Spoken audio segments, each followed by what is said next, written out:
By the time we begin to get used to power, it will no longer be easy for us to release the power again. So it's either we unite now or we perish forever. His avoidance was, let us not test the power, because as at that 1963, Kwame Nkrumah had already known that if you begin to test power, the sweetness of power cannot allow you to release power. So Mokuno tried to test that. I don't care where the capital of Africa will be, not in Ghana, not anywhere, but it can be anywhere. But his own interest is let Africa have one central Africa, one currency, one army, one international passport, so that you no longer go from here to go and queue in Italian embassy for 230 hours just to get passport in Italy.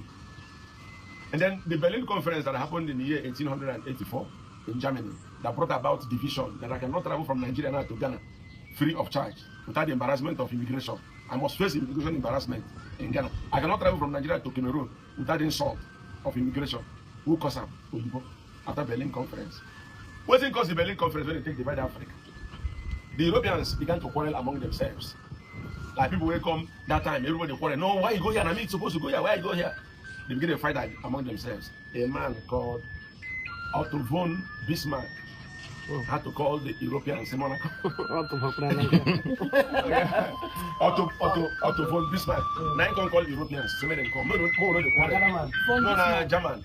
No, the quarrel. Instead of us to quarrel, let's plan on how to divide Africa so that all of us will go take our own share. Immediately after the Berlin Conference, they divide Africa. Come parcel out. England come take their own.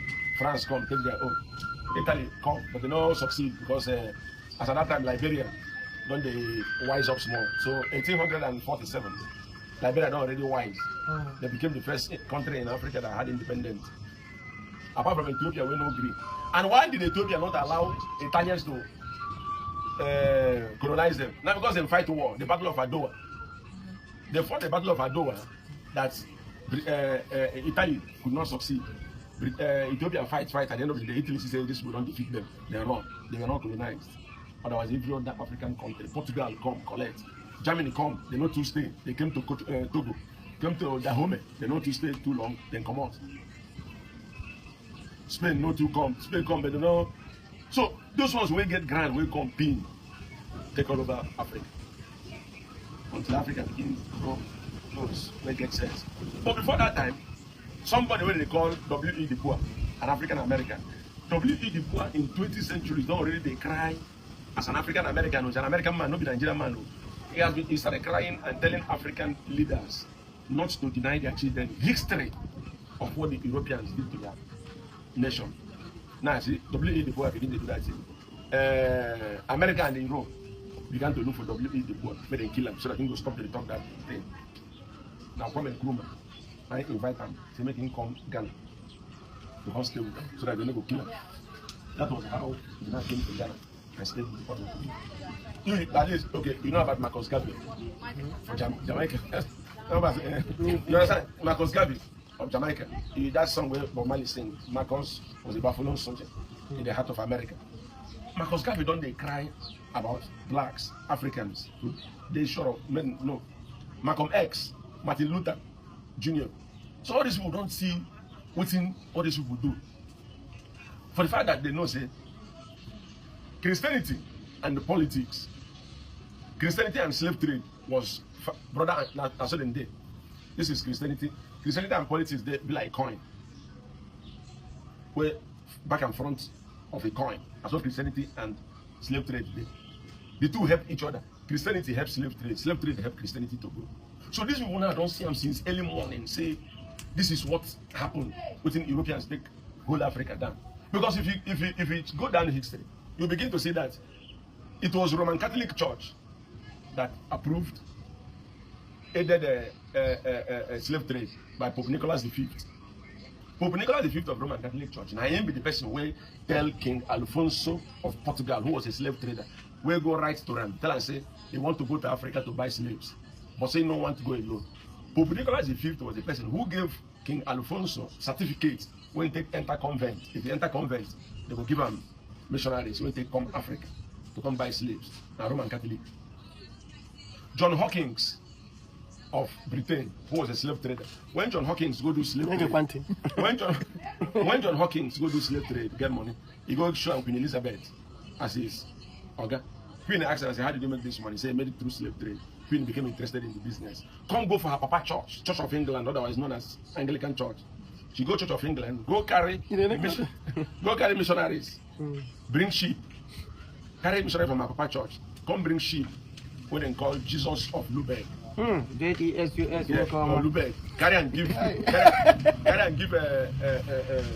John Hawkins. Say, let them go Africa, go buy slaves. If you reach Africa, tell Africans that there is a man called Jesus who died for your sin and has gone to heaven to prepare a place for you. So do not worry about the things of your land. Focus on the one in heaven, where it will be easier for a camel to pass through the eye of a needle than a rich man entering the kingdom of God. The sheep come, they landed in Sierra Leone. When the sheep batted in Sierra Leone, John Hawkins and the missionaries come and begin to preach to people of Sierra Leone. There is a man, there is a place better than here you are, for sake. And then the people began to be interested. Interested when they come inside the sheep. Say, that name where they call, now the name, now they send this sheep. Because they are Jesus of Lubeck.